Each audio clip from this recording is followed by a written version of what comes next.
Paranormal Road has been brought to you by EVP Mediums. Visit us at evpmediums.com, like us on Facebook, and subscribe to our YouTube channel.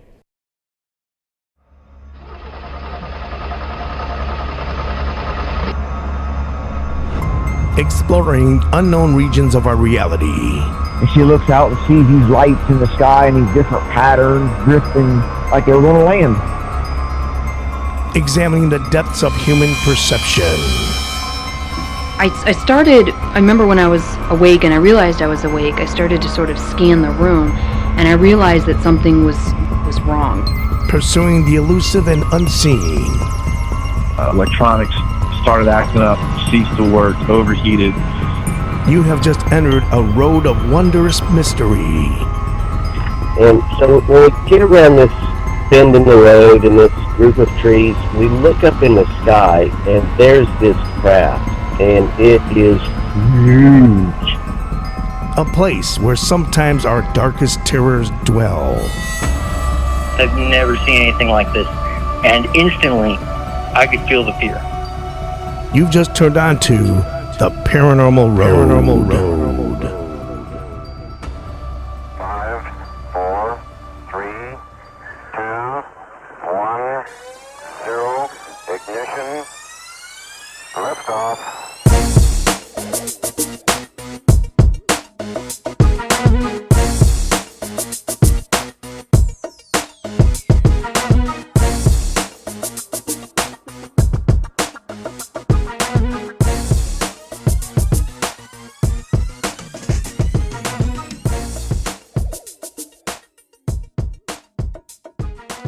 Evil spell. Pentagram. Wolfbane. Oh, I'm sick of the whole thing. I'm gonna get out of here. Whoever is bitten by a werewolf and lives becomes a werewolf himself. Oh, quit handing me that. You're just wasting your time. The wolf bit you, didn't he? Yeah. Yeah, he did. Wear this charm over your heart always. All right, I'll take it. What's it worth to you? I'll give you... to show me the wound? What? Do you dare to show me the wound? Go now, and heaven help you.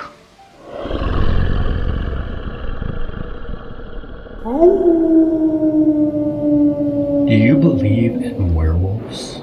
The Dog Man? You may have guessed it. Tonight on Paranormal Road, we're talking about the Dog Man as we know it here in the States. I'm David. And I'm Randy. And hold on. Sit tight, turn down the lights, lock the doors, and get ready. Because you have just entered the Paranormal Road. Okay, Randy, why don't you tell our listeners a little bit about tonight's guest? Thanks, Dave. I'm pretty excited. Just looking at Brian's bio is just overwhelming. He is involved in so many cool things. I guess you'd say he started it all out when he was a child. He had some unusual events that kind of drove his curiosity to later propel him into becoming a UFO, cryptid, and paranormal researcher and investigator. He's experienced sightings of Sasquatch. He's had spirit encounters, UFO experiences. He's the Chief Information and Technology Officer for the Bronxville Paranormal Society, which the abbreviation is BPS. He's also involved in some really cool podcasts. He's a co-host with Ronald Murphy on the award-winning Inside the Goblin Universe podcast. He also hosts one of his own, No Bob You Me, which is a pretty cool podcast. It's exploring deep inside the Goblin Universe.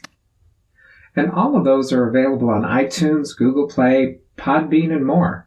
He was also the creator and producer and co-host of the critically acclaimed Beyond the Realm radio show. He is a published author, musician, artist. I mean, this guy is involved in everything. He originally started out a career on Wall Street to start a think tank and pursue business development on a global scale. Brian is currently the member of the IRVA, the founder and director of NYSUFOP, New York State UFO Project, the director of the North American Dogman Project, New York State chapter, and the North American and Canadian correspondent of Outer Limits magazine, and is working on a series of new books based on his paranormal investigations. I cannot wait to talk to him tonight. He sounds like my brother from another mother. I mean, this guy has so much interest that I can definitely relate to. And he talks about Bigfoot. Yes. He's all about the Bigfoot too, David. Yeah, so I can't wait to hear his personal encounters and get this show on the road.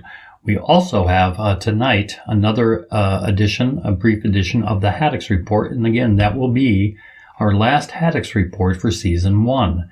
Yes, folks, our season is ending with this show. We will be returning, however, in the fall. So you're going to have to listen to some of our retakes or just kind of hold on and wait for us to return in the fall. We're going to take the summer off. We have quite a bit planned for the summer, actually. We're going on our first Bigfoot expedition sometime this summer. We will also be going to a Bigfoot campout, which is Brian is, from what I understand and read on the website, Brian Bowden's also going to be there, so we'll have to talk to him about that tonight. That will be later at the end of this month in Pennsylvania. It sounds just incredible. There's quite a few guest speakers that are going to be there, a conference, and the midnight tour into the woods. That should be fun for you, David. No. You and Lewis and are going as well. So you're going in front of me, actually. Actually, I'm going to be in the middle between you two. I was thinking about waiting to hear what it's all about when you get back. But we do plan on going to the Bigfoot conference. We just have a lot that we have planned on this summer.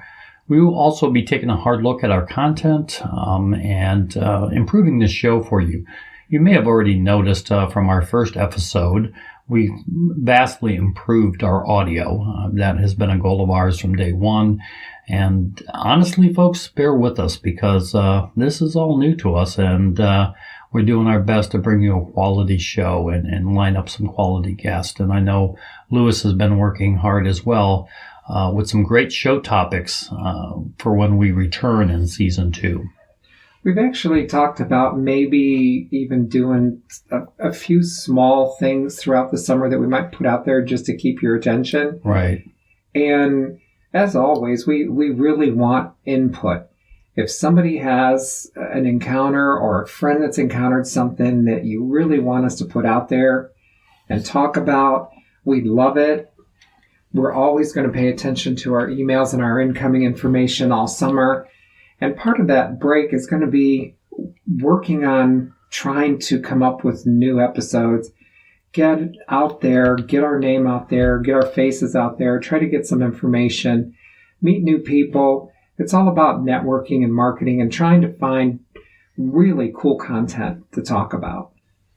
And as Randy said, we do appreciate your feedback. And we actually have a very nice feedback that we got concerning Paranormal Road. This is from Julie Stoddard, and she says, one of the best paranormal podcasts I have tried. Sensible, positive, open-minded discussions of a variety of paranormal topics. I heartily recommend the EVP Medium / Paranormal Road Media. I truly wish I could sit down over a cup of coffee with you folks and discuss these things, but your podcast is the next best thing. Julie, that really, really means a lot to us. It does. We get feedback here and there, but the positive ones are just really what keep us going. Right. It's a tremendous amount of work to put out a weekly show, but we do it because we honestly want to get the word out and get people awake as to the paranormal road, what's out there, and to let people share their stories. So to get positive feedback lets us know that we're on the right track, and we can't thank you enough for your kind words. Okay, David, getting back to our show, most of our listeners know from previous shows that I'm not the huge Bigfoot and cryptid fan that you are. And I don't really know a whole lot about it, although I'm starting to because it's become quite a big topic on our shows. What exactly is the Dog Man? Well, it's been actually documented really farther back than what I really originally realized. But the Dog Man was made popular, well, in two places. In Michigan, a DJ on a radio show wrote a song about, and he called it The Legend, and played it for a one-day thing, more as it was April Fool's joke, and thought it would be kind of funny, but it was a legend of a dogman creature that, years ago people reported in Michigan.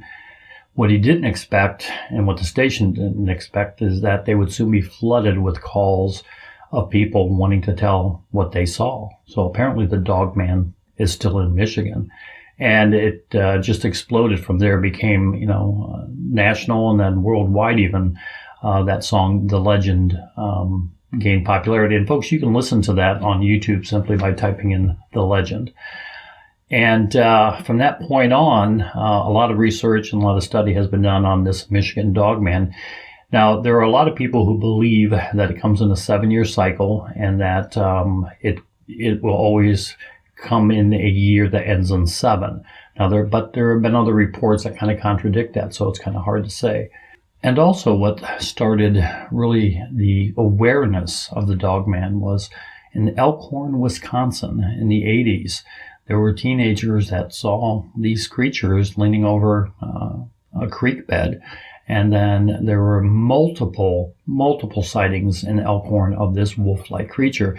In fact, the local warden or animal control warden had a file in his office that was actually titled The Werewolf.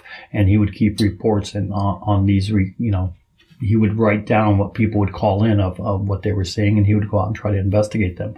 Linda Godfrey actually wrote a book called The Beast of Brer Road, which became very popular. And again, that's where the awareness to the Dog Man phenomena started happening. Now, there are people that say, oh, that's, this is a bunch of bunk. And honestly, a few years ago, I thought the same thing. I thought, oh, it's kind of cool, but, there's no way. There's no way that, werewolves really exist. Come on. I just, that was the one thing that I could say safely that I didn't believe existed. But I'm starting, I have changed my tune on that. Again, just like Bigfoot, the amount of evidence that is piling up on the Dog Man is overwhelming. Again, the cast that people are getting in, and it's not just in Michigan and in Wisconsin. It's being reported everywhere. And what kind of separates the Dog Man from, let's say, a Bigfoot or Sasquatch is the Dog Man can show up anywhere. He's been reported in large cities, small towns, villages. What exactly it is, I don't know. Maybe it's a cryptid. Maybe it's just an undiscovered animal that's creepy as shit. But it's just an undiscovered animal, and maybe that's where the legend or the birth of the werewolf came from in Europe. Maybe this animal also existed in Europe, and people saw it and then spun the yarn that it's a man who transformed into a wolf. Or maybe it is just that. It's hard to say. On a paranormal road, you got to be open-minded to all these topics. So when do you want to pack your bags and go on an expedition looking for the Dog Man, Randy? Oh, I was not thinking about that at all, Dave.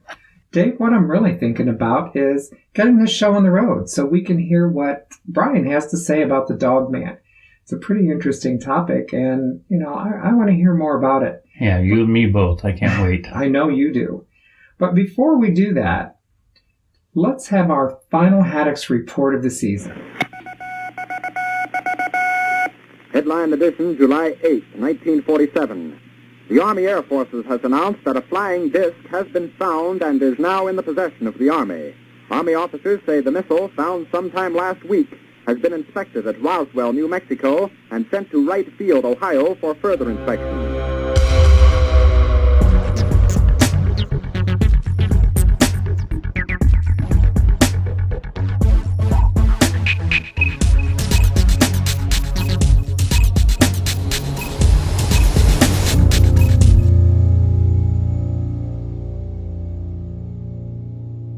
Professional UFO investigator and special assignment reporter for Paranormal Road. It's the Haddox Report. This is William Haddox with the Haddox Report, and I had a few things to bring to you today, sort of an update of a couple previous cases and stories that I was following on some past episodes. First off, if you remember, I covered the Gatwick International Airport incident, which was around Christmas of 2018, where several drones were reportedly spotted, even though there was virtually no proof of any drones. As far as anything I saw, or even what the police departments had reported, they never actually seen any. But they did put an update out recently that stated they think whoever was actually in control of the drone was actually inside the airport, working from inside. Maybe helping somebody on the outside, possibly. And the reason that they stated that was most readily available drones would have been blocked from entering the airspace. There was only one certain type of drone that did not have the correct software, I guess, to stop it from entering the airspace, and it was nothing that was very common. Somebody would have had to have went out of their way to have found it. Not that it was, impossible to find by any means, but just not as common.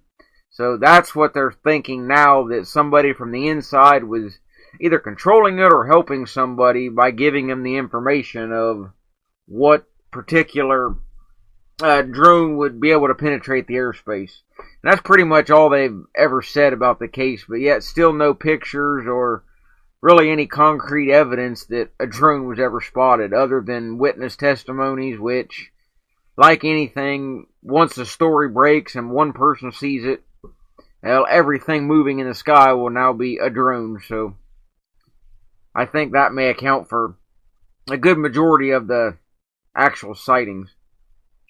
The other thing I wanted to give a little update on was a report that I actually was involved with directly from southern Ohio, not too far from me. Strange craft. It was dropping flares.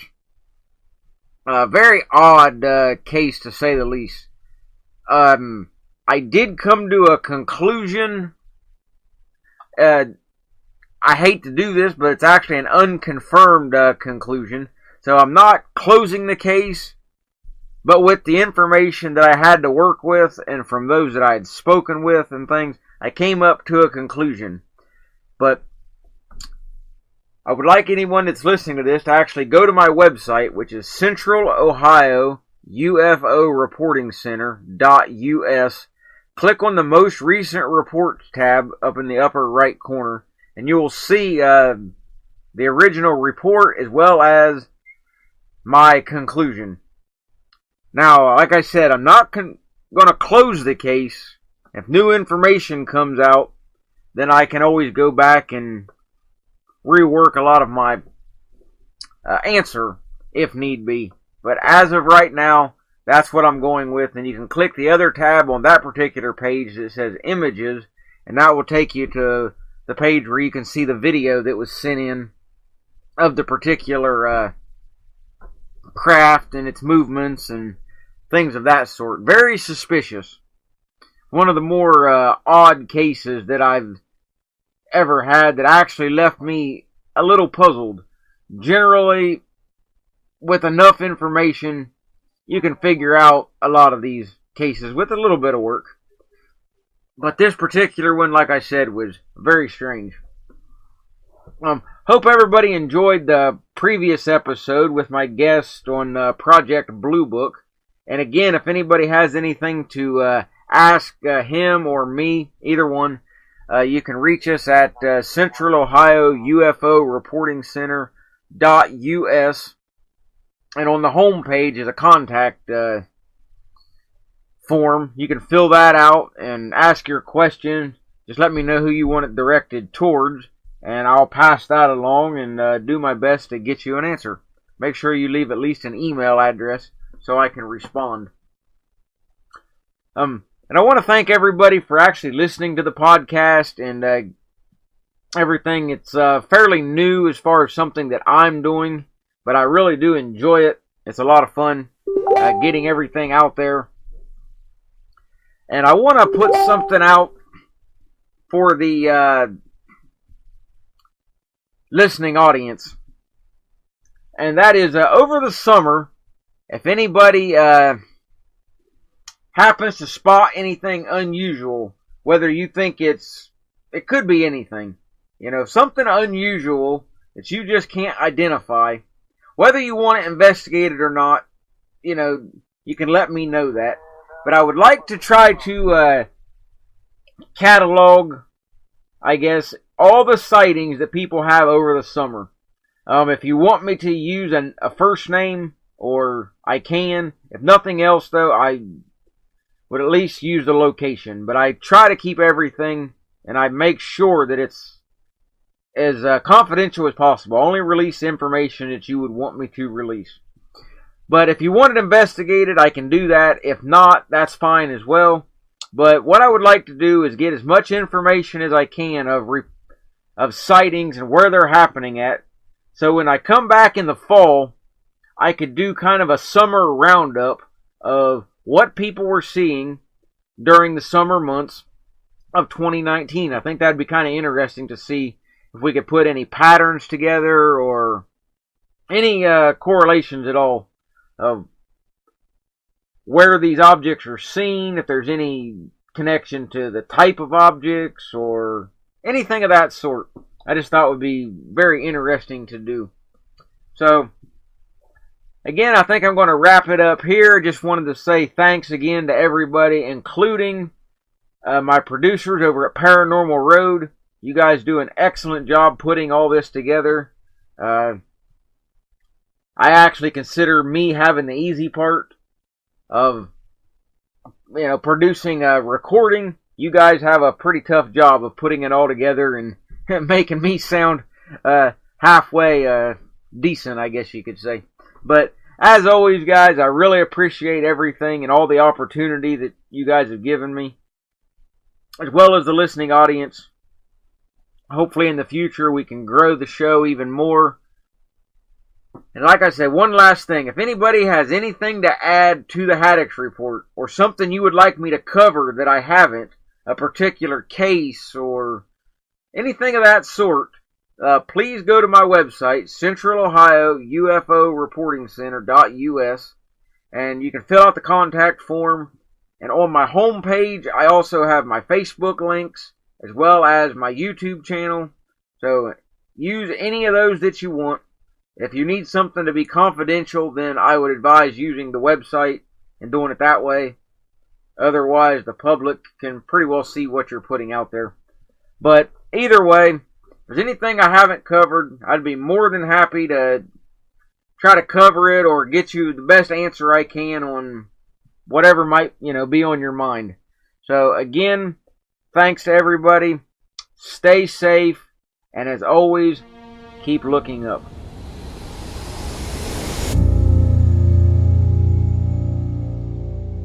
Thanks, William. And now it's time for break. And when we return, we talk with Brian Bowden.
state of Ohio is filled with mysteries, unsolved murders and unexplained disappearances, lost treasures, missing shipwrecks, strange phenomenon, and things that go bump in the night. We explore them all at Ohio Mysteries, a podcast dedicated to the great questions that obsess us in the Buckeye State. I'm your researcher and storyteller, Paula Schleiss. And I'm your co-host, Steve Yoder. We invite you to join us every week for a new episode about a mystery that's never been solved. You'll find stories that seem vaguely familiar, others that have become legend, and still, more you've never heard of. Subscribe to Ohio Mysteries on your favorite podcast app. Or visit us at ohiomysteries.com for direct links, as well as photos, videos, news clippings, and more related to each and every episode. And who knows, maybe together we'll find some missing pieces to these puzzles on Ohio Mysteries. Don't let the negativity of today's world get you sidetracked from your life's journey. Visit It's Your Journey Metaphysical Store at 4750 Cleveland Road East in Huron, Ohio. It's Your Journey is more than a store. It's a place of healing and knowledge. It's Your Journey carries a wide variety of healing crystals and protection stones, salt lamps, books, incense, candles, essential oils, and more. It's Your Journey also offers Reiki, energy healing, personal readings, spirit releasement, and soul retrieval. Live out of the area? No problem. Visit It's Your Journey's website at itsyourjourney.com and shop online. Shipping available worldwide. Or call 419-433-0888. Don't let negative energy stop you. Take charge. It's your journey.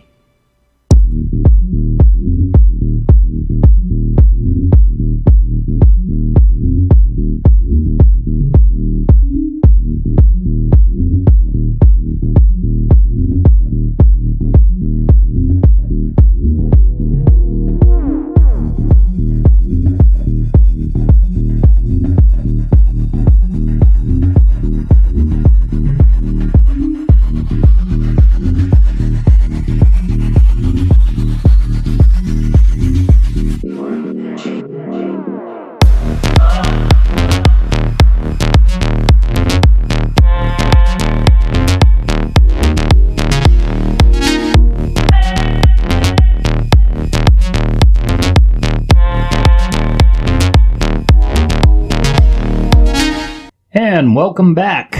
You have just re-entered the road that's forbidden, the paranormal road. And as always, I am like super excited about this show.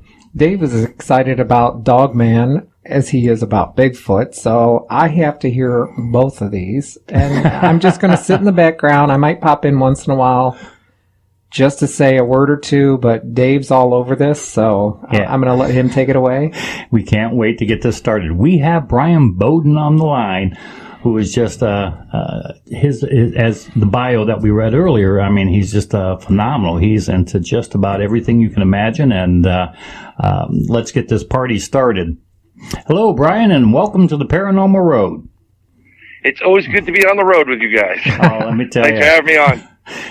We're super excited that you're here, and for our listeners, I mean, we talked about the Dogman in our first half of the show, but to actually have somebody on the show that has had encounters, or what you believe to be encounters, and to handle reports of the Dogman. How did you get into the Dogman specifically? Well, I have to thank my partner in crime, the founder of Bronxville Paranormal, Al Santariga. He kept on listening to all these shows from Wes and Vic Cundiff, Dogman Encounters, and he said, you got to hear this. So I started listening to it, and I did not want to believe this thing was real. Right. Because what you're talking basically about is if you've ever seen Van Helsing, any of those, there's werewolves in that, and that's basically what you're talking about, but in real life. Not to interject. Well, I am going to interject, and He'll do this all the time, Brian. Get used to it. I'm just super excited about this. He's crazy. But when it comes down to ghosts, okay. I mean, I know they're real. You know they're real.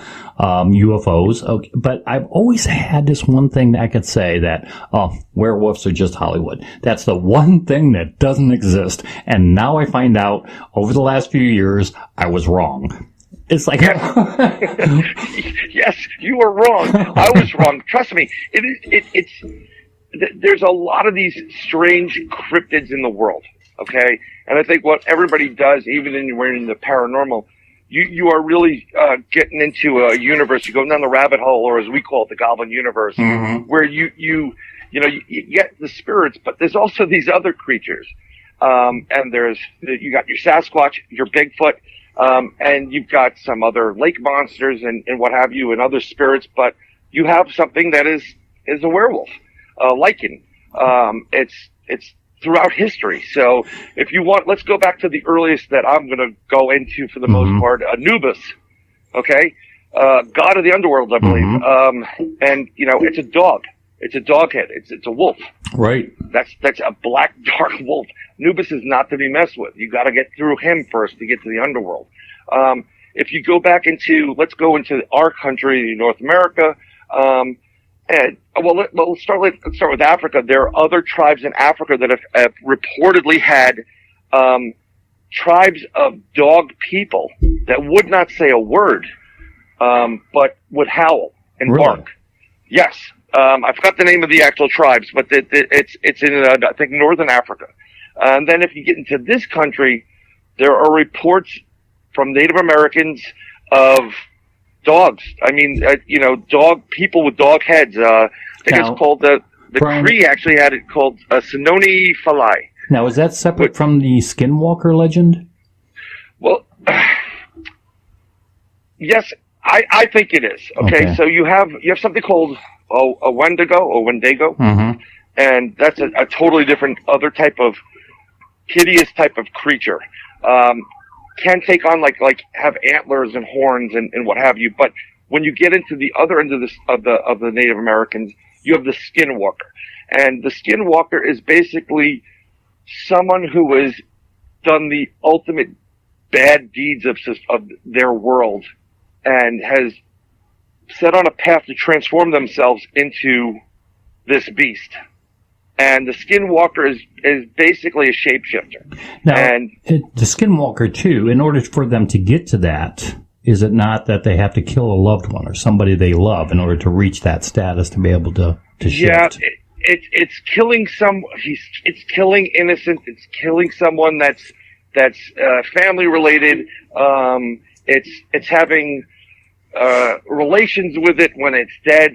It's really hideous acts of violence and I was going to say unholy type of acts towards almost everything. And you make this deal, and by trading in that those acts, you transform yourself slowly over time into this creature, which legend has it can transform. It can shapeshift.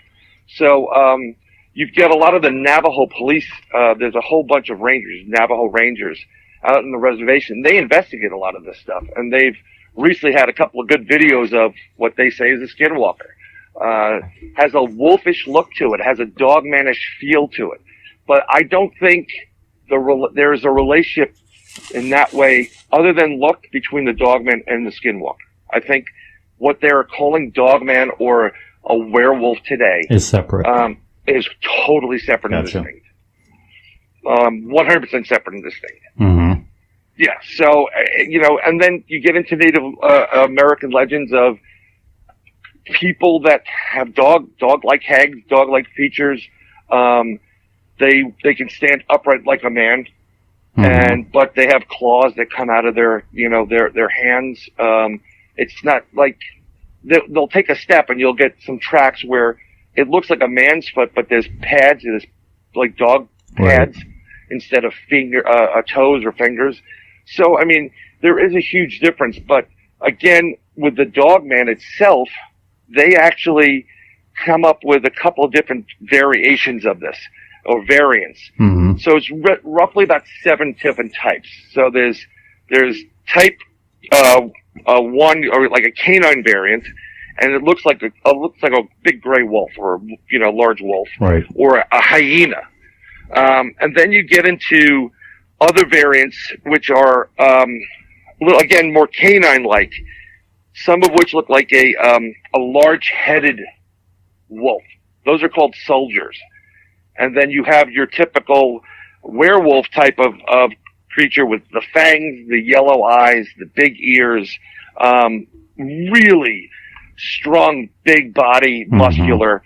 And then, of course, there are type 3s, which are variations of this. Some look a little bit more baboonish.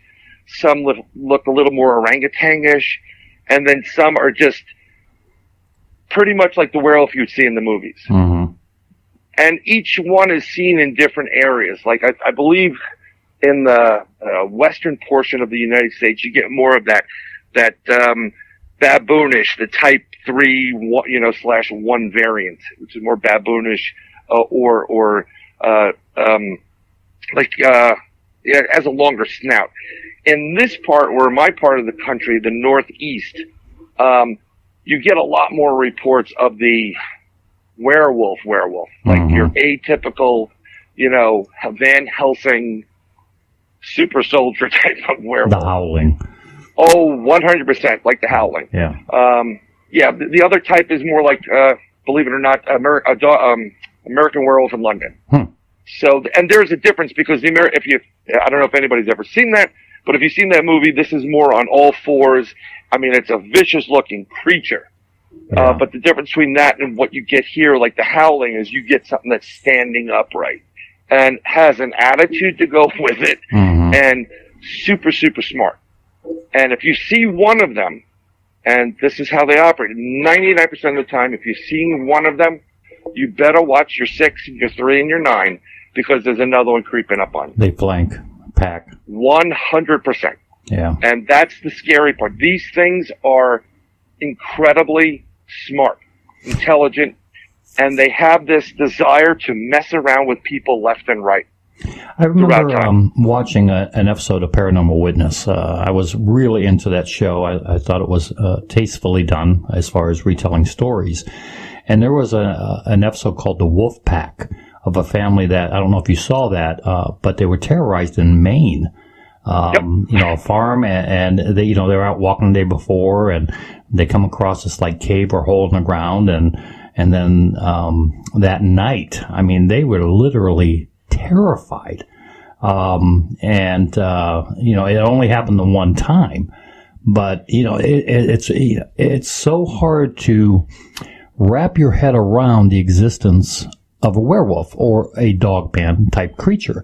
Now the question is, from you and your background and researching this, and you obviously are a wealth of knowledge on this topic, do you believe that this is where the legend of the werewolf began, or are there werewolves? Are there reports of dogman in clothing? Well, if you look back at some of the royalty and some of these images you get back in 1500s, you'll see some royalty portraits where they look like wolf people. Yes. Mm-hmm. And so there is a disease, and if my co-host was here, who's more than a wealth of knowledge, I keep forgetting the name of the disease, but it's like the wolf boy. Come see the wolf boy. Right. Right. Now, that's a genetic type of disfigurement. If it happens to humans, then it can happen to any other animal, in my opinion. Mm-hmm. So I think what happens is, I think when you get these maps where you have legendary creatures on it, like the old sailing maps about the giant octopus and the mermaids and whatever, I think there's a lot more truth to that, because you see it in multiple different cultures globally that have no reason to be connected to each other. Right. Okay? So it's not like I'm telling you, it's not like the internet where I tell you something and I want to start a rumor or whatever, and now it feeds to whoever you want globally. You have to, if you're in Iceland and you're talking about a beast that comes out of the ice that's like a man but bigger and like a wolf and whatever, you know, and then someone in China is talking about something similar. There's no connection there. It's too vast. I mean, granted, there we have explorers, but the chances are slim to none that it's actually taking place. So that means that these creatures actually have to exist and be in these areas. That's what I'm thinking. Now, from this, the greatest thing for you talk about the Wolfman in one of my favorite movies, Lon Chaney Jr. You know, they love stuff like this. They pull off a lore. They pull off all these stories and legends because it sells movies. But most general public people don't. It's only fantasy, honey. You know that. I remember getting that from my grandfather. Oh, don't worry, honey, it's not real. Yeah. But when you come up to something and you meet something, and you're 20 yards from that something, and you can smell that something, and you can see the glint of the teeth with the saliva, and you can hear that howl, especially on the Dogman. I mean, I've heard Bigfoot howls and you know, like the grunts and stuff, and it's. Let me tell you something. It goes through you because I thoroughly believe through my research, it's infrasound. Okay? Right. When you hear this Dogman creature, whatever you want to call it, Dogman, lichen, lupin, whatever it is a totally different type of scream. It gets you right at the bone level and it just puts chills up your spine. You don't want to come out and see this thing.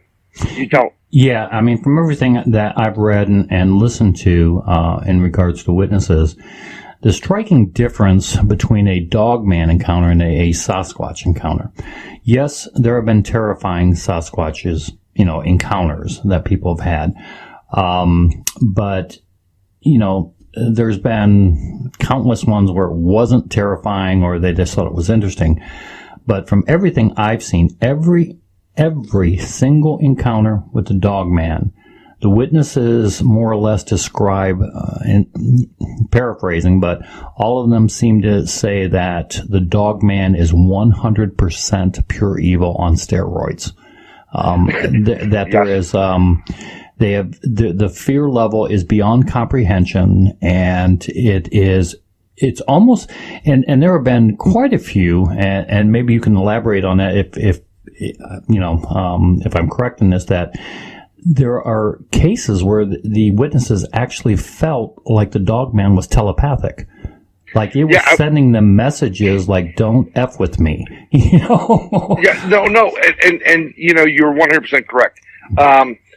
You know, I got into this through my buddy, and we do investigations under Bronxville Paranormal. But now in New York State, we're the directors of. I drag him into everything, so I'm always volunteering. My buddy Al, who hates it, but we're co-directors of the North American Dogman Project New York State chapter. Yes, can you tell us about that too? But not to interrupt, but right. Go. Well, it all goes hand in hand. Yeah. I figured, you know, no one was picking it up. We do it. We've had experiences with it, and we have no problems going about if there's a call to go investigate specific claims that the Dogman was there. So we're going to visit people that have had these experiences with this creature. And there's a couple of cases throughout New York, some of which we've debunked. You know, and we don't want to call anybody out, but there's a lot of, you know, things that say, nope, this didn't take place. Right. Some of which are very intriguing, but, you know, it's not like, see, with the Dogman in general, they're wise enough to know that if they push the envelope, there's repercussions for it. And I can't confirm this, but there are people that within our government that are aware of these creatures and are tasked to get rid of these creatures. If you want to listen to or hear more about that, there's plenty of people that have more to lose than gain that are giving interviews to select individuals that are really cater to the Dogman.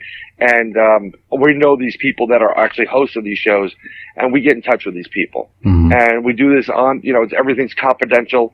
So I can't give you names directly. Yeah. But I like I said, Wes does a great job.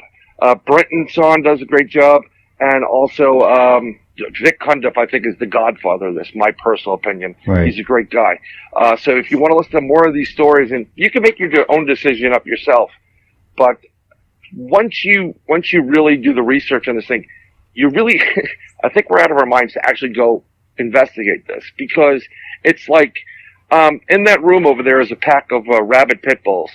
Oh, really? Let's go in. That's what you're saying to yourself. Yeah.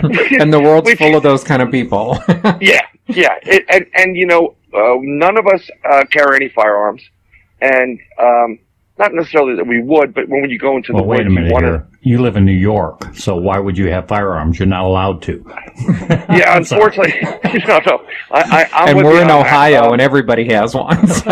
Yeah, well, I got to move to Ohio because I had family in Canton. So, there you go. And it's really funny. But if you want to talk about the one area in this country that I think has the largest paranormal investigators, including cryptids, it's Ohio. Oh, I did not know that.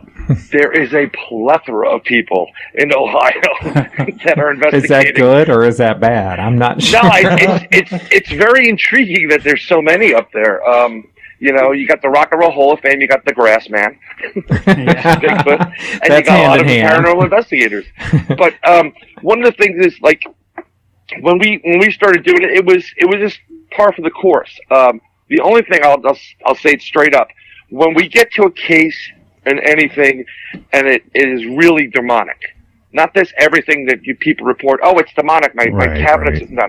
Yeah. Demons don't mess around. Right. They don't mess around whatsoever, and they're not playing games. They just, that's above my pay grade. We call him Father Bob, Word St. Michael, and we get, we'll put them in touch with people that actually handle this. But I having kids, I'm not bringing any of that stuff home with me. Otherwise, I'll be a dead man either way. Yeah. But we feel the same way. We don't play games with. Demonic. I mean, you just got to know your limits. But when you were talking about telepathic behavior, there's a big debate that's going on right now between the Bigfoot and these cryptids like the Dogman, whether they're corporeal or spiritual or flesh and blood or all the above, and whether they can go interdimensional or out-of-dimensional. Now, I have friends that are researchers, and I have people that used to tell me that they telepathically communicate with Bigfoot. And I used to just smile at them. Okay. Yeah, okay. I know my next commercial for that medicine that you should take. But let me explain to you this way. I think these creatures have the ability to go in and out of dimension at will. I think they use infrasound 100%. And I think they can be telepathic. I think they're using a lot more portion of their brain than anybody else. I've heard almost every story where you come face to face with the Dogman. It's always I looked in its eyes, and it was as if it was talking to me in my head. Yeah, I've seen, heard that so many times over and over again from witnesses of account. And that is the one thing that is extremely consistent with the Dogman. Oh, yes. Unlike the Bigfoot, Bigfoot, you got the flute players and you got the missing 411 that scares the hell out of me, so you have it all over the board with Sasquatch, but with the Dogman, over the last 2 years of listening to podcasts and Vic Cundiff and Wes Germer, as far as Bigfoot goes, the Dogman is consistent. It is 100% pure evil, unadulterated terror. Yeah, and I've actually come across a couple of people who said that it's not all evil, and and they talk about the instances where some people have gotten to get away. Yeah. Those are really lucky people, and because this creature it's not playing games. And it doesn't matter whether it's going through a rut period, or whatever. It doesn't mess around. We've also had instances with this creature where you're walking into an area that the creature may be in, and people just start feeling like, I don't feel good, or I don't feel well, or they start hearing things in their head like, you need to leave. Mm-hmm. Like an inside voice. Like an inside voice saying, get out. Right. And that usually is enough to, to kind of send the smarter people away. Now, correct me if I'm wrong, too. Another striking difference between the Dogman and the Sasquatch is the Dogman has no limits. In other words, it has been reported in L.A. It has been reported in New York. It has been reported in Chicago. We're talking major metropolitan areas, cities, villages, where Sasquatch, on the other hand, tends to be more rural, more countryside, more isolated areas where the Dogman, while the Dogman is everywhere, but it seems to have a pretty big set of kahungas to walk into, where man lives, to come into a city.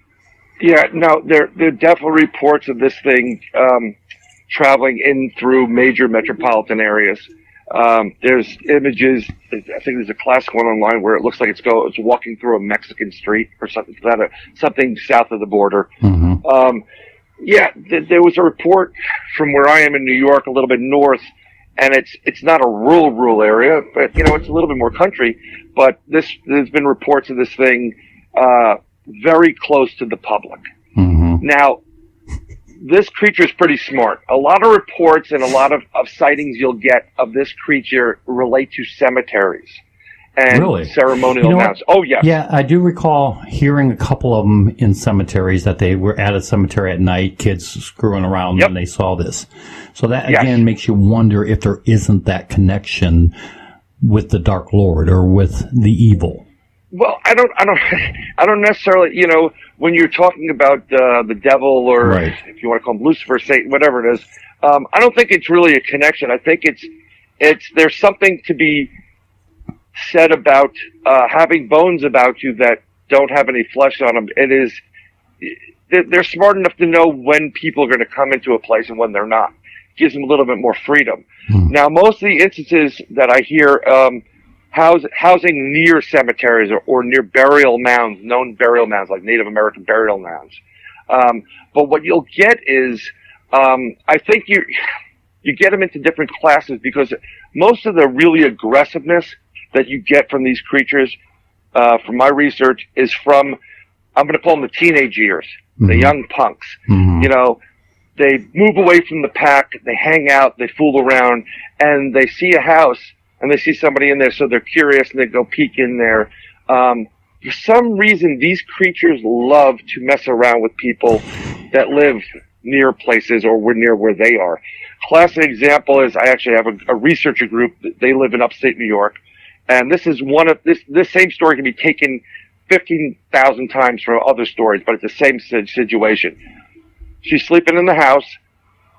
She's got Bigfoot on her property. She also knows there's Dogman up there. She's sleeping in the house, and she has a front door and a back door. And the back door is for the store, and the front's, for a house. Mm-hmm. And about 3 o'clock in the morning, the front door's ringing and the back door's ringing. Yeah, I was just going to say that. I have read several reports where they mess with you by simultaneously or alternating the doorbells. A woman in the kitchen looks up, and it's almost like grinning at her in the kitchen window. Oh, yeah. And it does, and it plays with you. It'll go into the bedrooms. There's stories of this people, like kids being up in the bedroom, second story, third story, and they hear scratching on the wall, like scraping, scratching, and they kind of look out their window. They don't see anything, and then it keeps continuing, and then they can hear what sounds like a dog kind of breathing. And sometimes some people have actually looked in the window, and there it is, staring right at them. Some of the creepiest ones are. I've read 2 reports of where families were being terrorized, and very similar incidences. But in the next morning, when they went out and looking around the property, they not only found prints in the yard, but there were muddy prints upside down from the roof line. Yes. So, obviously that would indicate that these things jumped up on the roof of the ranch-style home, were hanging over the gutters looking in. Well, we went to visit our friend that was getting the doorbells ringing. She was telling us about it because we were in the area and we wanted to see some of the stuff they had, introduce ourselves before we became friendly with them. And she showed us the pane of glass on a front porch, and there's a print on it. She has prints of it. You get a little hand grease. But the way the prints are, if you're looking at the glass, instead of having your fingers pointing up, they're pointing down. And they're looking, it's curious. I said, that's because he was on your roof. That is just totally creepy, but man, I can't believe how fast for me this time is flying, and we're actually coming up on our first break. But when we return, I I want to get into some of witnesses' stories and what you have experienced personally. Sure. This is just so incredibly fascinating. Like I'm on the edge of my seat. And we are departing from the paranormal road. We're pulling out, and it's time for a break. And when we return, we're going to get into some of these creepy stories.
All right, y'all. So I'm Adam. And I'm Matt. And we are from Graveyard Tales. And we wanted to take a minute to ask you a couple questions. Are you into Bigfoot, Mothman, the Dogman, UFOs, or, you know, that kind of stuff? Well, if you are, you've got to check out Creature Weekend at Salt Fork State Park in Ohio. The 2019 Creature Weekend Conference will be held October 18th, 19th, and 20th. Past speakers have included Stanton Friedman, Dave Politis, Dr. Jeff Meldrum, Linda Godfrey, Nick Redfern. Hey, we talk about Nick all the time. Old Nick. Ken Gerhard, Bob Gimlin, Project Zoo Book, and Adam Davies.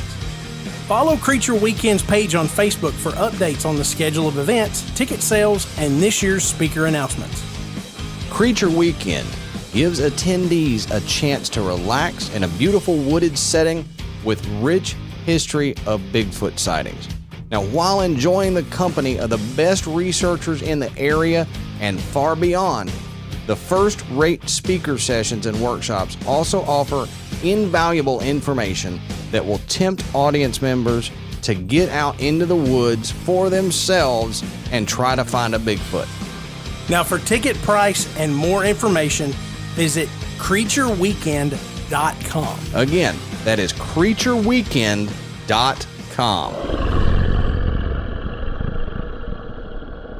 Even a man who is pure in heart and says his prayers by night may become a wolf when the wolfbane blooms and the autumn moon is bright.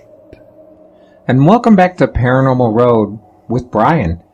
Brian's going to talk to us a little bit about his encounters and also some of his witnesses that he's talked to. And I'm sure it's going to get David even more excited than he already is. He's just twitching around in his seat. But Brian, go ahead. Tell us. Share some stories with us. Well, thank you for having me again. One of my most favorite stories, it's a little bit sick but weird, regarding this cryptid creature, happened in the Land Between the Lakes. near Kentucky, and it was in the 80s. And basically, I'm just going to sum it up, but there's a whole camping area there. A couple police officers were called up, and they came upon a camper, and the camper looked like it'd been through a war zone. Doors were on the hinge, there were scrapes, there was blood everywhere, and inside they found body parts of the husband and the wife, and there was a little boy there. I mean, ripped to shreds, bites taken out of it. In the hand of actually one of the body parts they picked up that had the hand, it had some grayish fur in it. And as they started investigating this area, it looked like as if a ritual killing or a massacre took place up there. When they were walking through the woods, they discovered the missing little girl that was supposed to be with them. She was up high in a tree, impaled on a stake, and looked like she'd been fed on for a while. Wow. This is a young child. So when the coroner was brought in, and there people, you know, if you live in a rural area, you got your hunters there, they know what it looks like when it feeds, certain animals feed. They ruled out a mountain lion, ruled out bear, even grizzly, and they had no idea. They knew this was a different type of creature they'd never seen before. And report came back from on the hair, and it was an unknown species of animal.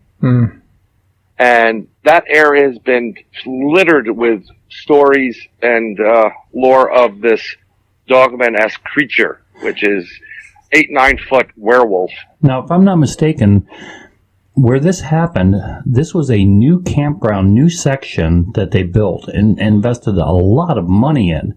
And then after this incident, they closed off that entire section.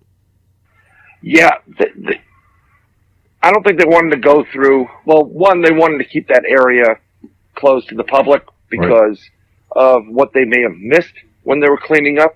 I mean, you've got to understand body parts, flesh ripped from the bone. It's a horrendous and horrifying sight. And even though they invested money, there are people within, like I said earlier, within government and within law enforcement know that these things exist and know that you need to keep the general public out of this area because these are creatures that are, they can't be, you can't know what's going to happen next with them.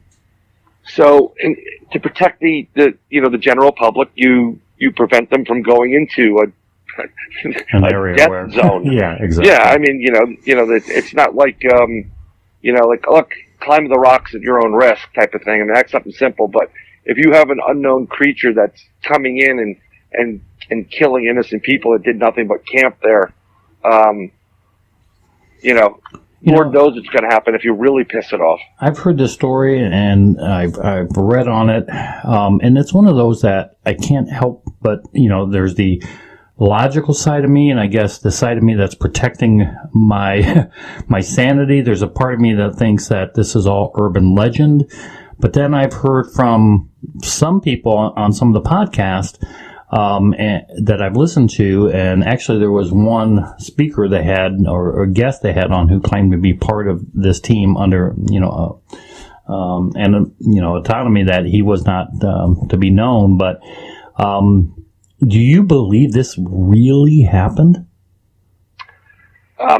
Yeah.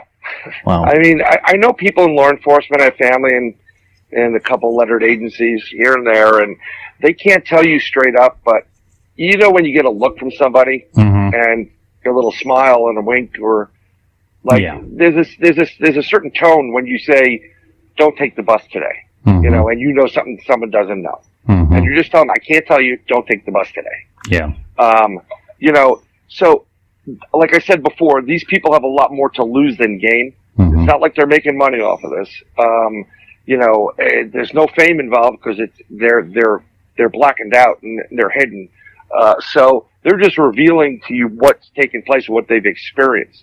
So I think there's plenty of truth to it. I think there's also plenty of falsehood, but I think it's more like a 90-10 type of split. Some people just think, well, I can make up my own horror stories and put them out there, but you kind of get a meter going on, and we call it the BS meter. Mhm. And my buddy calls, BS. And I've called it a couple times with people, but, then you start meeting people, like you said, when you investigate. Right. And you see the look on their face, and you Right. see the sheer terror. And the stories. I mean, some of the stories you hear from people when you interview them, it's like, this is not fake. This is not a story.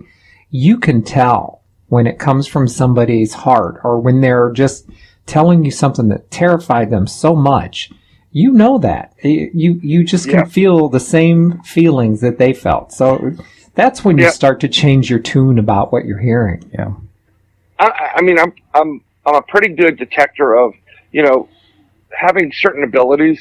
You become a pretty good detector of who's telling you the truth and who isn't. Right. And just growing up in life, depending where you grow up, you just kind of know it. You're a little bit more, I'm going to say streetwise, but you just know it. I've met some people that I'm like, I'll give them. I'm very polite with everybody, but when we get the report done, it's nope. Yeah. This is, I'm not going to go any further. Yeah, we all have our inside voice, or we say bullshit.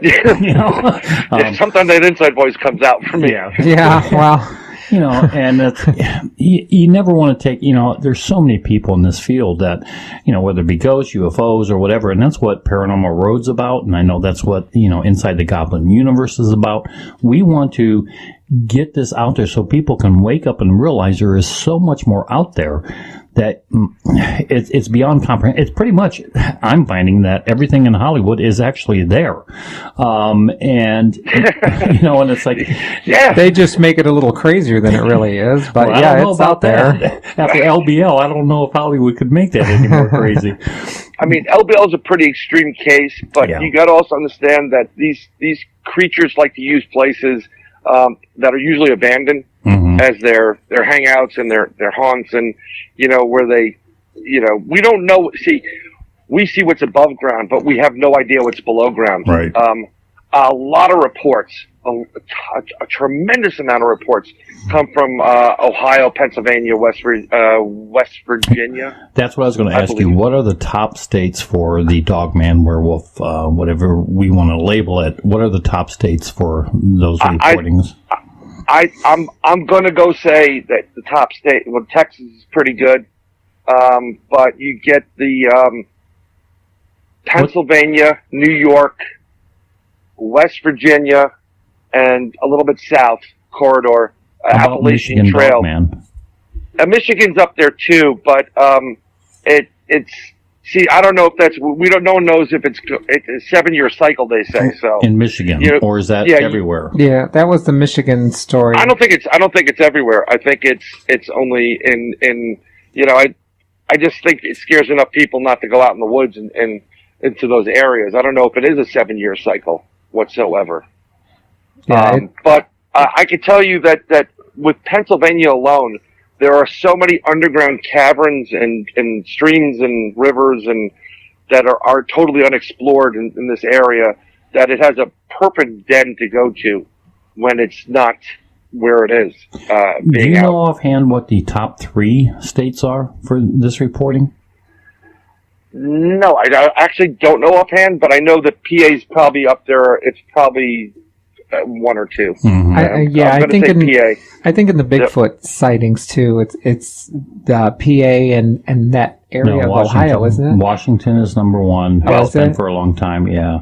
It's actually PA. New York State has a tremendous amount. Ohio has a tremendous amount as well. Right. As far as Bigfoot, it's funny growing up, being the age I am. I watched In Search of. This is where I got hooked on a lot of this stuff. Patterson and I always, film, yeah. Oh yeah, and I always thought everything's Pacific Northwest until about 1976 when I was in my sleepaway summer camp because my mother worked as a teacher and she worked there, and I had to go to the bathroom in the middle of the night at 3 in.the, and I'm smelling a skunky smell, but which is typical for up there, not knowing about this. And when I'm about to get up from on top of the double decker that I'm on, I can see in the window that it looks like a giant monkey's looking in my window. And it's not shadow play. It's movement. And it's moving. So I literally probably held it in for about a good hour and a little bit until I was like, I'm going to blow up. And I literally pulled my legs back slowly and slowly crept down, and I did a dog crawl as if I was going under a wire all the way to where the bathrooms were, not making a sound, but it scared the hell out of me. Yeah. Now, I remember this, but I kind of put it back in the back end of my mind until I was talking to a couple of buddies. And then I started researching it. And where I went to camp is in the northwest corner of Connecticut. And it's in a town called Winsted. And that same year, there's a little reservoir lake that's near my camp, butts up right against it. That name of it is called Crystal Lake. Remember that name because it was in a movie? Yeah. Yeah, well, they were going to film that movie at my camp, but they said no, they didn't want the bad press. So. But that same summer, there were 2 sightings of Bigfoot at that lake. And this is through research, only recent research with the last 5 years, because I still was like, there's no Bigfoot here. Let's fast forward it again to the 2015. And it was myself, my buddy Al, who's BPS, and our friend Bill, and we went to a place in northern upstate New York called Nuclear Lake. It's an area that's there's a large lake there. It's about 2.5 miles around the lake, and they back in the 70s, United Nuclear Company was doing nuclear testing there with weapons grade material on some new engine. Apparently, they got permission to do it. But that area's been littered with high strangeness. The Appalachian Trail cuts through it. There's been sights numerous times of Bigfoot in the area, Bigfoot crossing Route 55. So we decided to go up there. It was the perfect night. It was Halloween. There was a meteor shower, full moon, and I mean, everything was set perfectly. So we hiked in there. You got about 1.5 mile hike to get to the lake through the woods. And then we started walking around the lake. We went to our first spot where these previously Al has went to, and they found these 2 strange stones there. And we had no guns. We don't have weapons. We only had is machetes and survival knives, because you're not allowed to have that if you don't have a weapon, and it's also federal property. You'll go to jail. What Too much state of a was this problem. in? New York State. Well, yeah. Yeah, You can't have guns there. Outside of the city, people are allowed to have weapons. We don't know what Besides that- we don't even know what knives are. We just, we have high-powered guns here. Well, Ohio, we need that. And I thank you for exercising your constitution. Well, we do it very well here. Yes, and I, if I get out of this city, I actually will join you, the club there. But we were there, and we were sitting in a couple of chairs. We were on the other end of this lake. The road to go back was kind of like a goat trail, but the road, where we were sitting, if you went to the right to try to get out, forget it. You'd probably kill yourself. You have to go over a lot of mountainish type of rocks. I mean, it was really dangerous during the day, let alone pitch black at night. And the other road back out was kind of treacherous too. You can't just, you need a light, and it was pitch black. When we were there, we started hearing rock knocks. We started getting, the tree trunk, the tree taps. And so we're responding to it. It's getting darker, but you can kind of feel this pressure building. It was very intense. And we're hearing foot walk on the leaf litter. At one point, there's a bluff charge. And it was at this guy Bill's spot. It was behind him. He got up and he ran, and I got up. And we kind of formed a triangle. Bill tried to run, but we said, stay to your ground. And within a second, nothing came out. So we had FLIR cameras, we had infrared cameras, we had night vision cameras, we had high-powered lights. We couldn't catch anything on it. The next moment we're there, here's some, again, rock knocks across near us. Looked like about a little bit other side of the little area of the lake that we were in. And next thing you know, there was 3 whoops that were louder than loud. They just went through you, scared the hell out of everybody. And as an investigator, I am the first to admit, yes, you do get scared on investigations. And anybody says, "Oh, I'm not scared," they're lying to you. Okay? So we all got up from that moment, and there was 3 whoops. And what was very interesting, because this goes back to these creatures being real or interdimensional. It was a whoop, whoop, and then in a split second, it was a whoop about a mile away, but it was loud. I took it as, because there was 3 of us, it was telling whatever was in the wood there on the other side of that lake trying to get through. There are 3 of them. Don't come this way. That's how I took it at. Yeah. And because we didn't leave, it got pissed off at the end, and it actually threw a boulder our direction.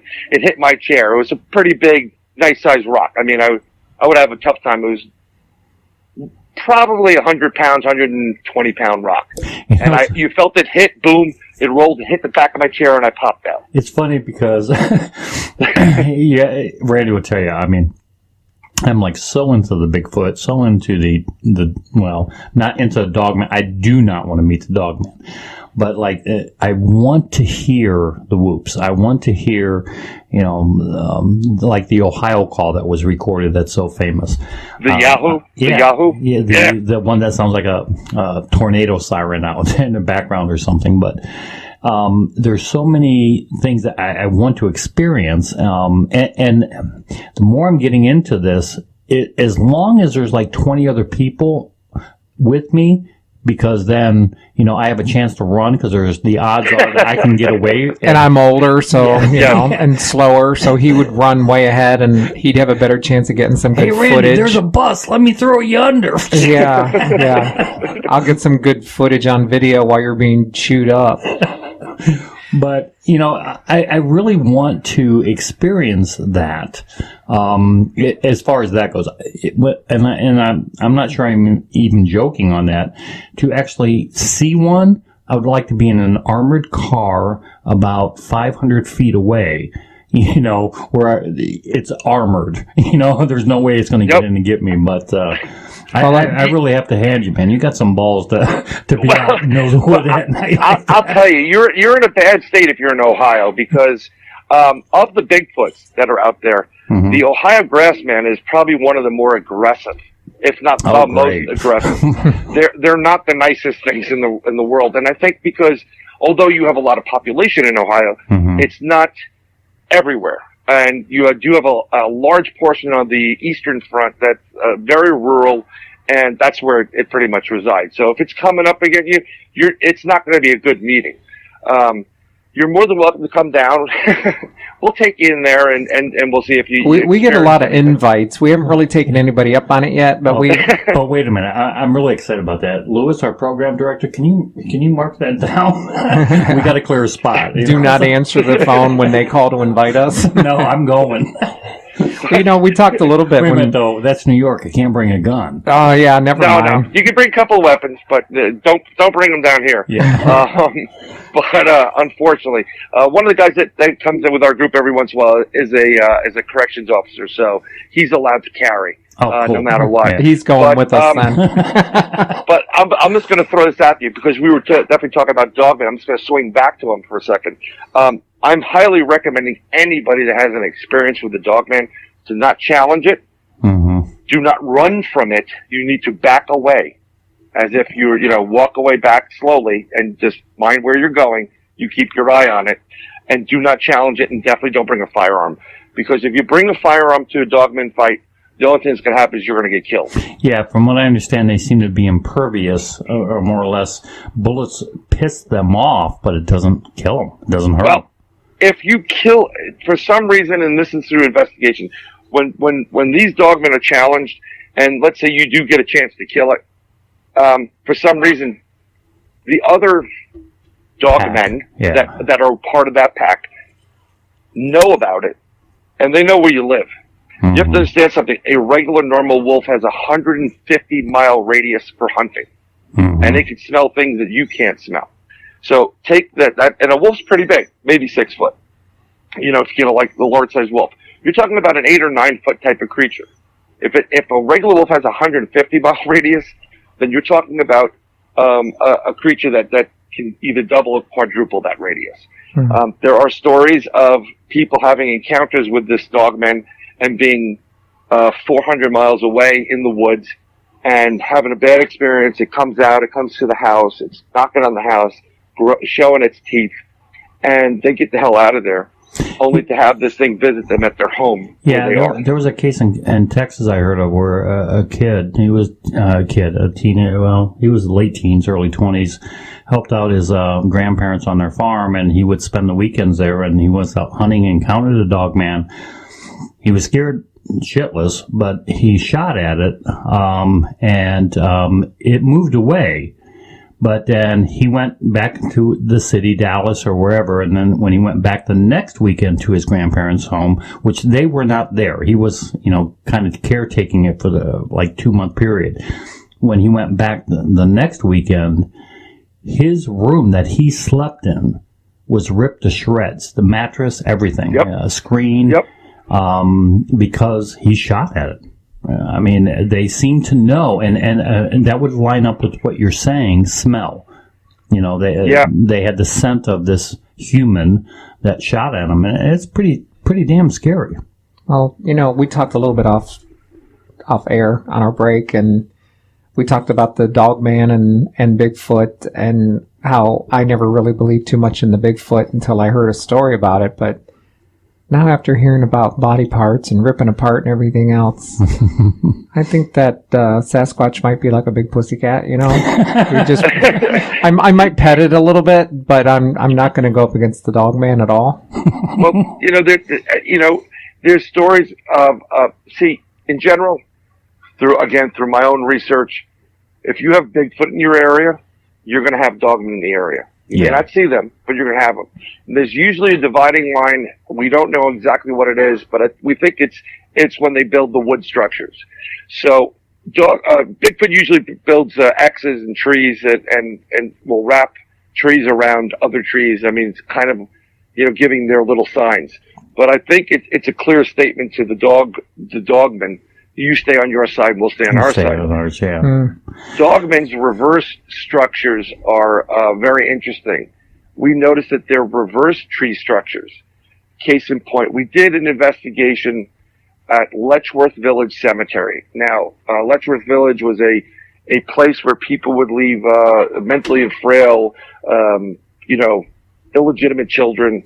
It was a huge dumping ground. 27,000 acres. Uh-oh. Hold on one second. I'm getting a sign from our producer here. We're coming up on break. Let's pick up on that, because I'm really, Brian, I'm on the edge of my seat. So, got it. Folks, we will be back on the Paranormal Road after these messages.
Hey guys, I'm Jerry. And I'm Tracy. We are the host of Hillbilly Horror Stories. What we do every week is we tell you mostly paranormal stories, and then we throw in a couple of unsolved mysteries, maybe a little bit of true crime if it's creepy enough. And the beauty of this is that Tracy doesn't know the show, correct? This is correct. Never do. So then what happens when you don't know the show? I'm just as surprised as anybody else is. And that's the beauty of what our show is. We basically get the same reactions out of Tracy as what the listener at home is getting, and I think that's been a success to our show so far. Yeah, I think it works. We also use our show to promote mental health awareness and suicide awareness every show, so we get the added bonus of trying to help people out while you get to listen to paranormal shows. Amen, and that's what's important to us. So please subscribe to Hillbilly Horror Stories wherever you listen to your other podcasts.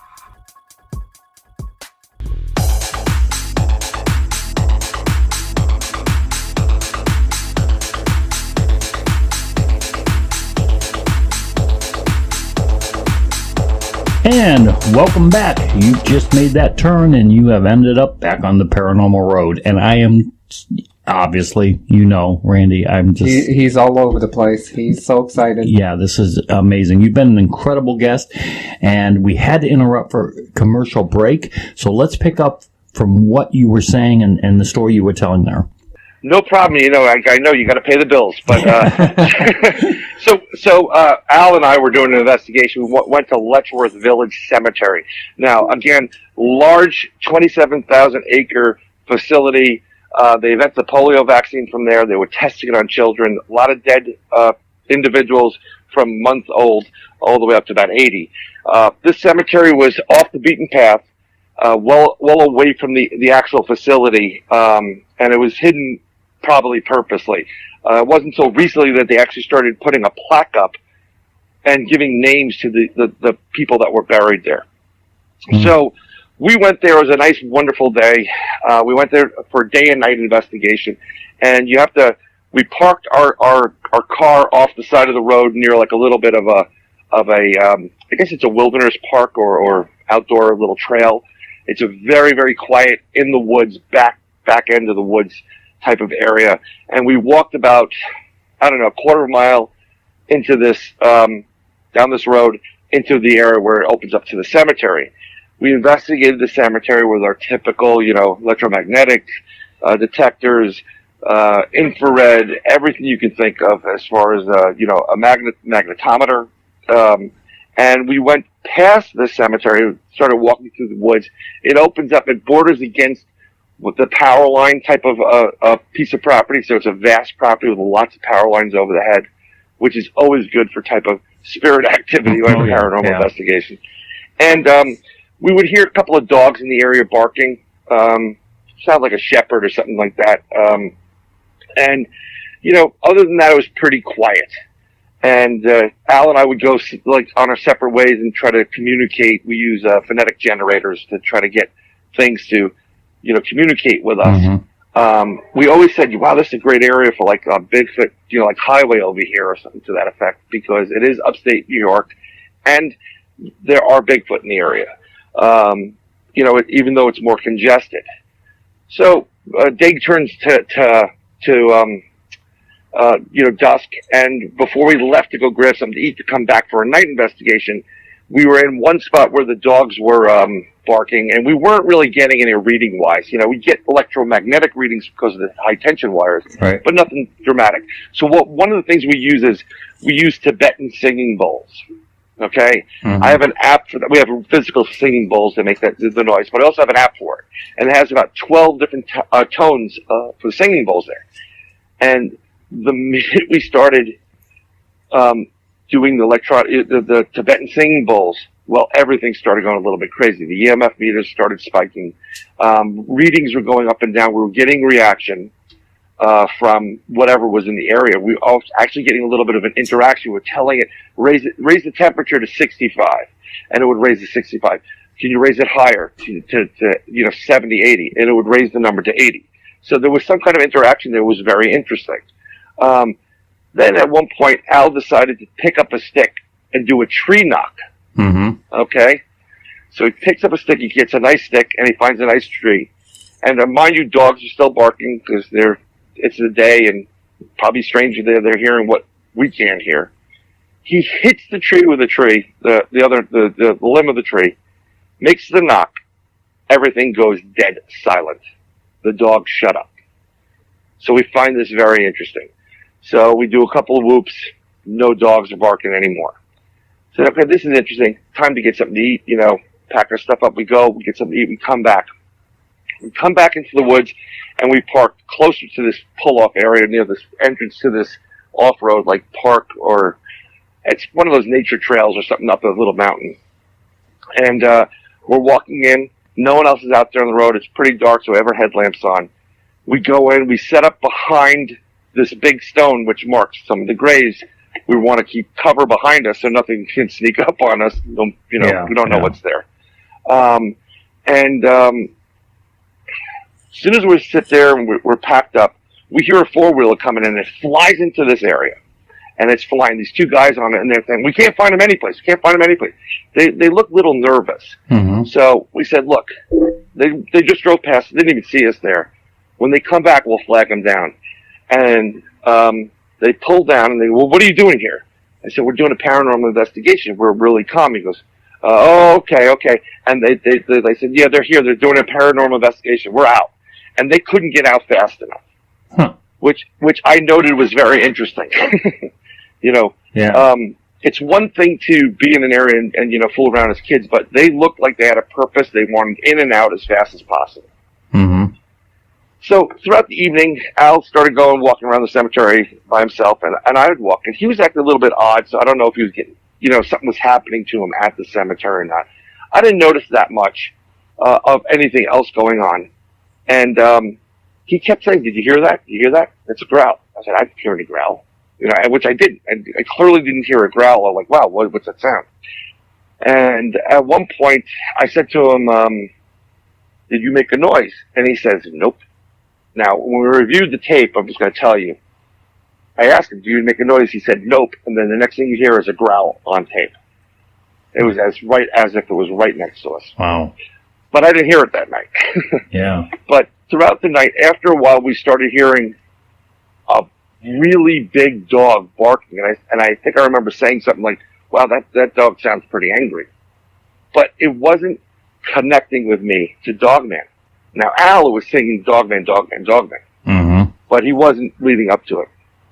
Well, got a little bit late, kind of got a little bit more eerie. Something was saying, like, I think it's time to go, we're cold, whatever. But it also had that feel like it's time to leave. Yeah. Fog was rolling in, the moon was high, full moon, and we're stuck in a cemetery. Go figure. Yeah. That's what paranormal people do. Exactly. So I just want to situate you where I was. So Al was to my right. We're sitting on these fold-out chairs, and the barking, growling that we heard, that big angry dog, was coming from the right of us. Okay? Which is basically the location where the truck was parked. Not thinking at the time. We packed up our stuff. We started hoofing it out, and we get up to the truck. Now, I'm the passenger in this truck, close to the woods, and Al's putting his stuff away.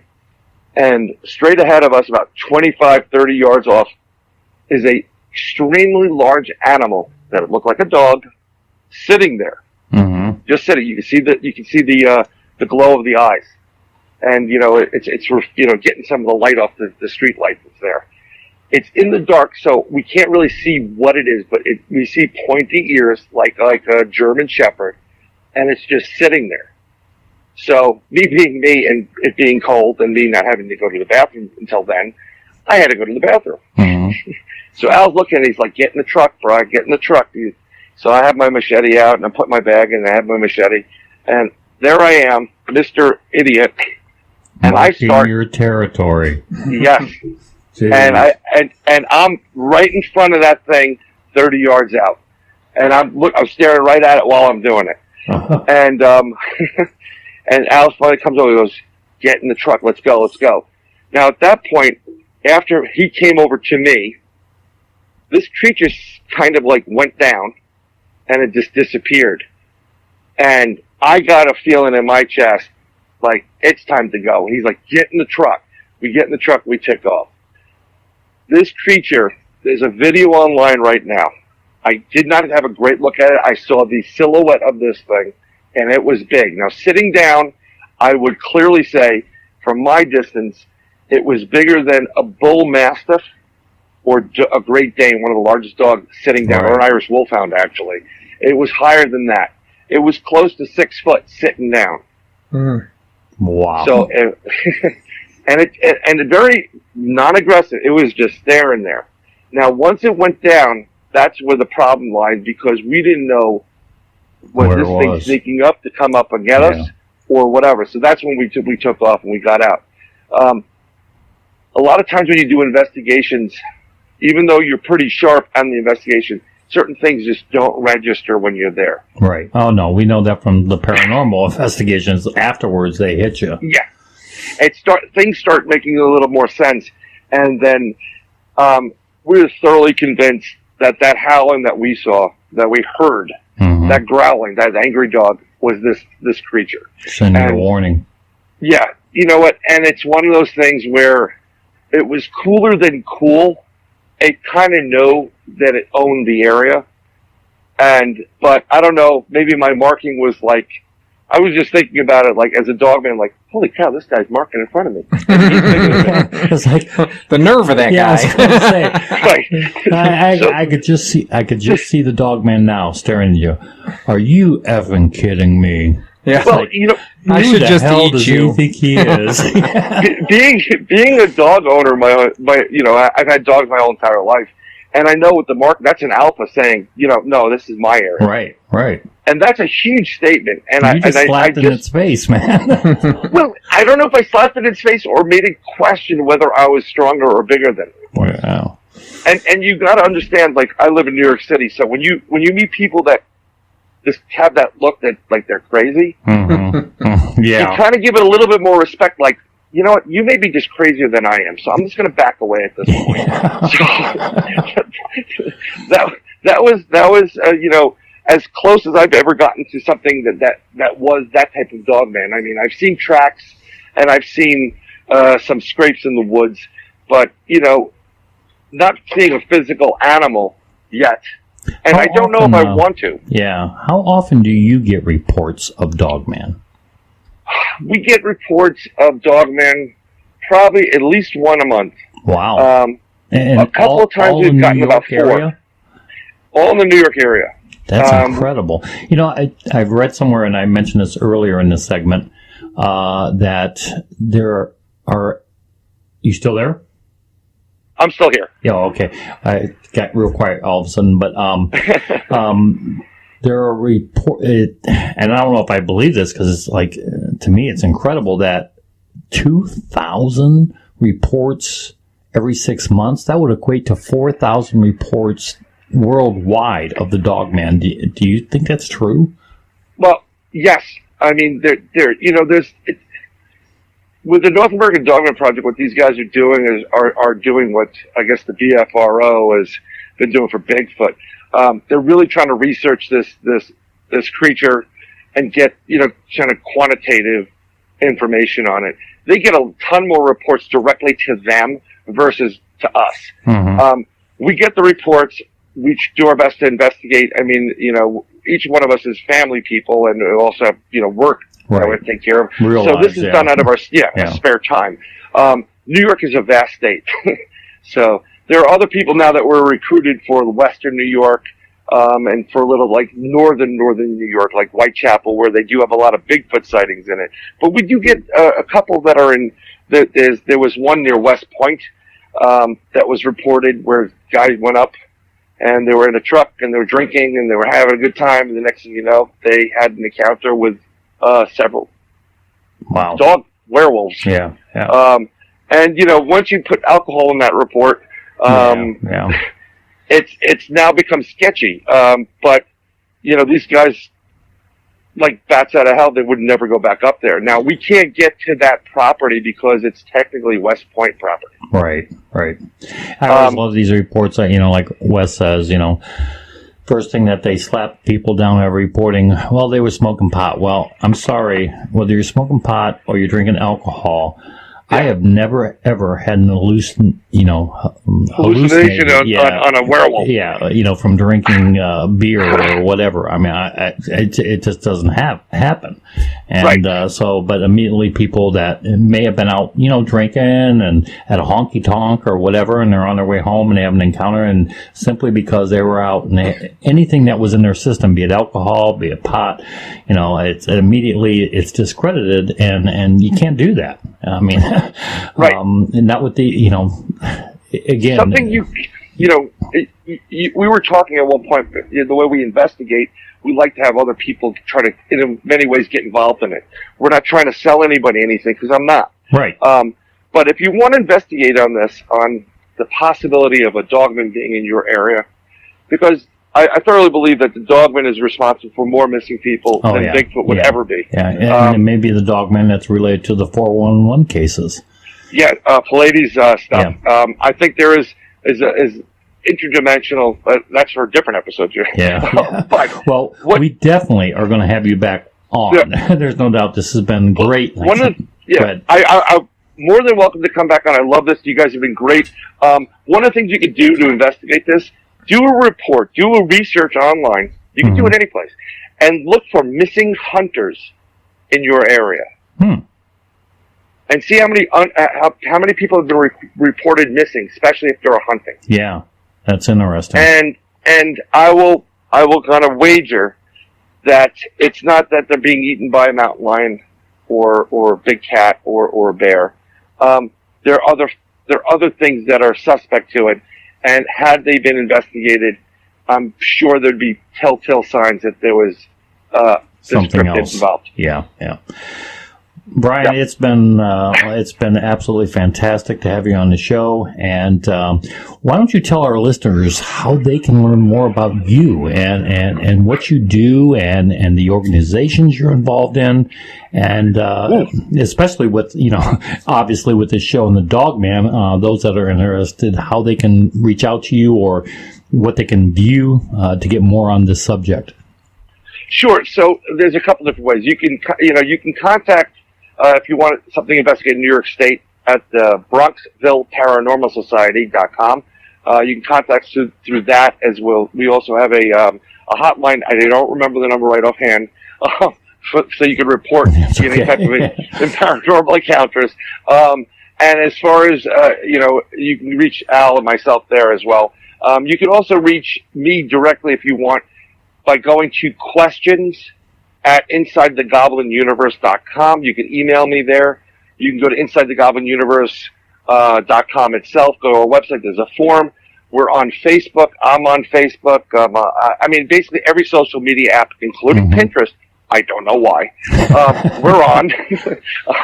And if you want to catch our shows, and we have a slew of shows. We not only just do Inside the Goblin Universe, we also have a show that I do myself called Nobo Boomy, which stands for Nobody But Me. So it's more than just paranormal. We're going to have music and arts and other people on there, authors. But we do Inside the Goblin Universe. We're doing a new show.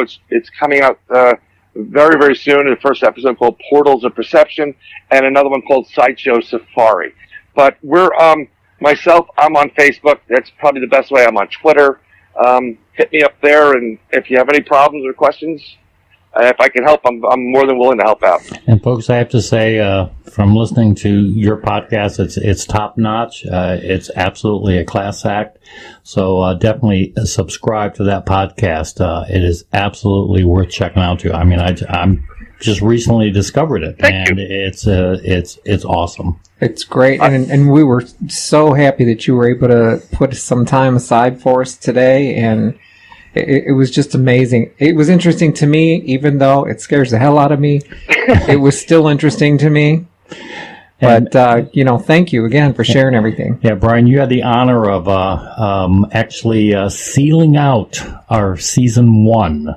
Yes. And we will actually be returning in September with, Paranormal Road. We're taking the summer off, and we're going to kind of regroup and analyze and get bookings in for season 2. But, man, I really hope we can get you on in season 2, because there's quite a few topics that you're really well diversed in that I think our listeners will just be blown away by. Well, I'll tell you, I'd be more than happy to come on.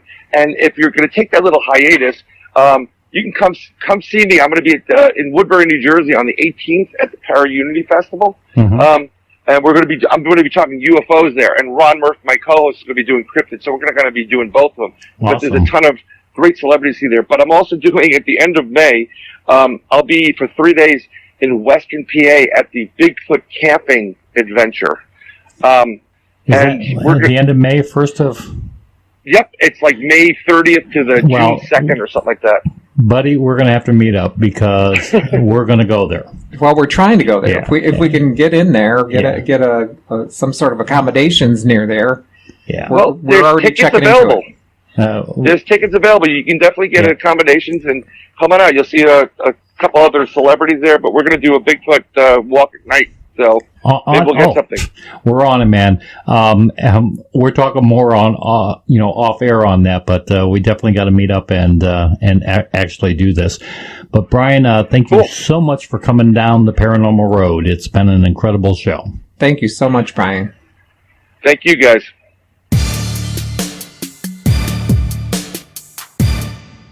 Well, that was a great show, Randy. It's amazing how much we have in common with Brian and his interest, and to find out again too that he's into the paranormal research field. I think in season 2 we're going to have to get him to come back on, and we can talk to him about ghost hunting, something that we definitely can relate to. I thought it was interesting that he talked about how there's been dogman sightings in the city. Yeah, I mean, it's just like, it's mind-blowing. Or is that a crackhead? I mean, are they seeing a werewolf? I mean, it's so hard to imagine something like that being in New York City unless it is a werewolf, somebody who transforms into a werewolf. Am I out there, Randy? You're out there, but that's what Paranormal Road is all about, Dave. That's true. I don't know. It'll be interesting. Listeners, what do you think it is? Join our Facebook page. Get on Paranormal Road or EVP Mediums group page. Let's get in on the conversation. We'd like to hear your thoughts. Also, send us a message over Facebook, and we can recap this when we return, or maybe we do a special edition, a short show in the summer, and we can read your comments and what your thoughts are. Personally, I don't know. I don't know, and to find out there's different classifications of these things.